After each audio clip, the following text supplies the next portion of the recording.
Muito bom dia, sejam bem-vindos ao Tema Dia. O meu nome é Diogo Del Silva, comigo tenho Pedro Filipe Maia, diretor de conteúdos do 00. Bom dia, Diogo. Bom dia, Pedro. A situação do Boa Vista está cada vez mais frágil, não há como escapar. Voltaram a perder. A primeira grande pergunta é, no fundo, se ainda há esperança para este Boa Vista na Primeira Liga. Diria que só um milagre pode salvar o Boa Vista nesta Primeira Liga. Depois do jogo de ontem, em que a equipa desperdiçou quase um match point nesta Liga, trazendo o Gil Vicente, em caso de vitória do Boa Vista, obviamente, para uma luta do play-off e saindo do último lugar, falhou esse objetivo, é cada vez mais último, e depois do jogo de ontem, e o nosso simulador, o nosso predictor, desenvolvido internamente pelos nossos engenheiros, que calcula basicamente todas as possibilidades de resultados até ao final da Liga, e tendo em conta também as diferenças entre as equipas, os resultados históricos, etc., a ferramenta aponta que a probabilidade de descida do Boa Vista diretamente à segunda Liga está neste momento nos 92,6%, quase 93% de probabilidade de descida.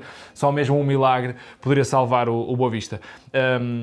Houve um caso histórico na Liga em 2015-2016, há quase 10 anos, que pode dar aqui alguma esperança ao Boa Vista, que foi o caso do Tondela.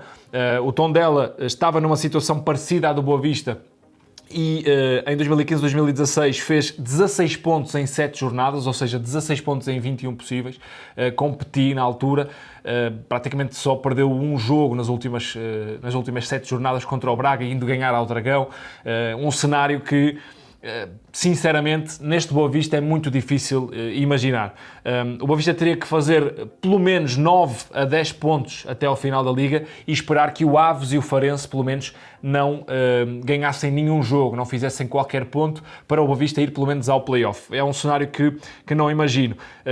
Outra esperança, e pegando aqui num ponto positivo, é que o Boa Vista ainda tem um duelo direto com o Farense e com o Aves, que já vamos falar mais à frente, mas neste momento, com esta probabilidade de quase 93% de descida direta e com as condições que a equipa tem, com a forma como está a jogar, com os 10 reforços a entrarem numa fase em que já se percebeu que não tem o mesmo andamento de outros plantéis e se calhar de outros jogadores da equipa que já estavam no plantel, é difícil imaginar o Boa Vista a ficar na primeira divisão.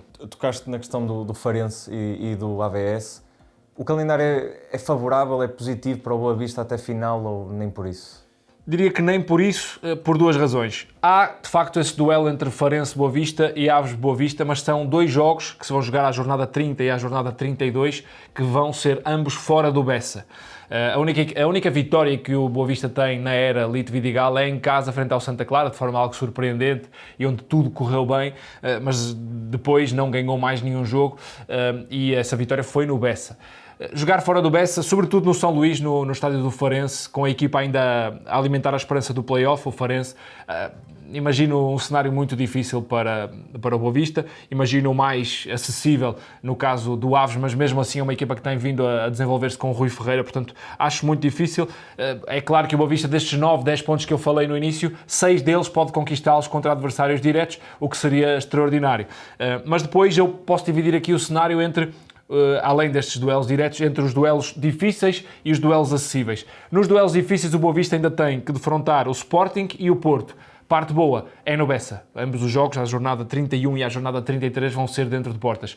Mais uma vez, não imagino este Boa Vista a conseguir fazer frente a uma equipa que está a lutar pelo título e o Porto que ainda tem pelo menos o terceiro lugar para conseguir agarrar. E depois os duelos acessíveis, poderá ser já o próximo frente ao Rio Ave, depois frente ao Nacional e na última jornada é frente ao Arouca, fora de casa. Sinceramente, também não vejo este Boa Vista conseguir competir ou tirar pontos ao Rio Ave, talvez ao Nacional, mas é um Nacional que está bem nesta fase da temporada, está quase a garantir a manutenção, e o Arouca em casa, que também não está uma equipa com Vasco Seabra que se possa dizer que é uma equipa vulnerável, é uma equipa com alguma estabilidade e por isso é muito difícil mesmo estes duelos acessíveis. Teria que ser um super Boa Vista para conseguir conquistar estes pontos e portanto é um cenário que não se adivinha muito fácil. E posto este cenário mais que provável, não é? A descida do Boa Vista, o que é que pode significar esta possível descida? Não fazendo já a sentença ao Boa Vista, obviamente faltando 21 pontos e 7 jornadas, ainda que a probabilidade esteja abaixo dos 10% de manutenção, os milagres, como é o caso do Tondela, podem acontecer, mas os adeptos já vão começando e já se vai começando a ouvir o que é que pode ser do Boa Vista se por acaso essa fatalidade de cair na segunda divisão acontecer. Só aconteceu uma vez na história do Boa Vista a descida desportiva, depois houve aquele caso da descida administrativa em 2007, 2008.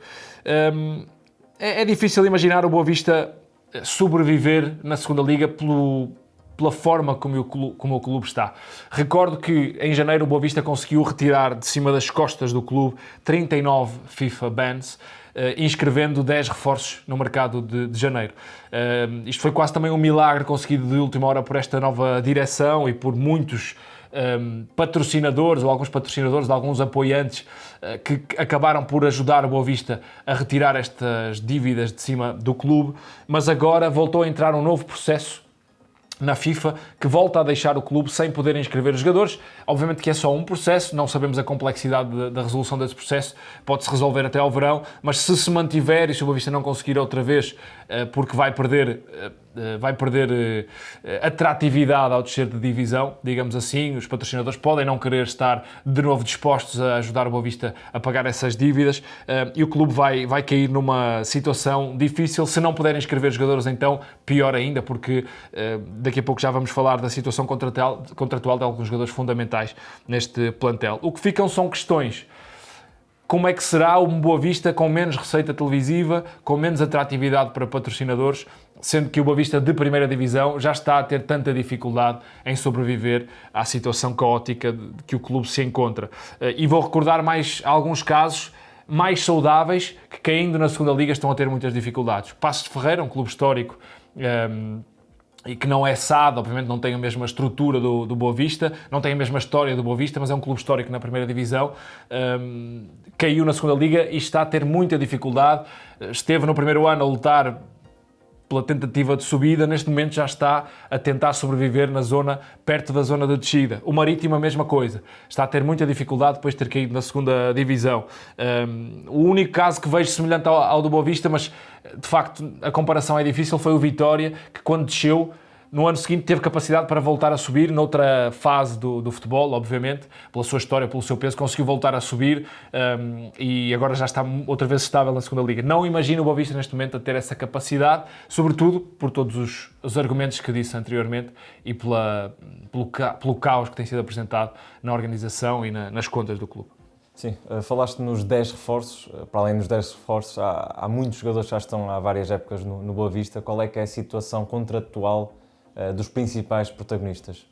Começando logo pelos 10 reforços, 9 dos 10 terminam contrato já no verão, ou seja, foi só um balão de oxigênio de 6 meses que vieram tentar dar ao clube e no verão ficam de novo livres. A exceção é só o central camaronês, que jogava no Coimbrões o ano passado e que tem sido uma surpresa nesta segunda fase da Liga, o Siduan Fonhan. Tem 23 anos, o camaronês, e é um jogador que se pode valorizar muito, mesmo com esta fase difícil do Boa Vista, porque tem-se mostrado e tendo contrato por mais um ano ainda, aliás 2 anos ainda, até 2028, é um jogador que pode garantir algum dinheiro ao Boa Vista, tal como o Joel Silva, que não é um reforço, mas que tem contrato até 2027 e que pode ser uma garantia de pelo menos o Boa Vista agarrar alguns jogadores de qualidade. Bozanic tem também contrato até 2026, ou seja, mais uma temporada, até o verão de 26, mas é um jogador que, mesmo por isso, por terminar o contrato dentro de uma temporada e tendo tanto mercado no futebol internacional, já se falou de Espanha, já se falou inclusive neste último mercado de Itália, é um jogador que dificilmente ficaria no Boa Vista, sobretudo se a equipa descer de divisão. É difícil imaginar que o Bozanic possa ficar. E depois entram os casos que, no fundo, foram a espinha dorsal do Boa Vista neste último ano e nesta temporada se mantiveram para tentar salvar o Boa Vista, que são nomes como Seba Pérez, Abascal, Reizinho e Salvador Agra, todos titulares da equipa e que vão terminar contrato este verão e que imagino que seja muito difícil, se o Boa Vista, sobretudo descer, os consiga convencer a permanecer no clube achadrezado. Portanto, o Boa Vista perderia aqui praticamente a equipa que salvou a temporada passada no soar do gong, no final, mesmo na última jornada, e perderia a espinha dorsal deste Boa Vista de sobrevivência, e por isso o cenário para o próximo ano seria de um plantel tendo aqui esta condicionante, pode ou não voltar a inscrever jogadores e contratar jogadores na próxima temporada. Caso não possa, fica com o plantel completamente dizimado para atacar uma segunda liga.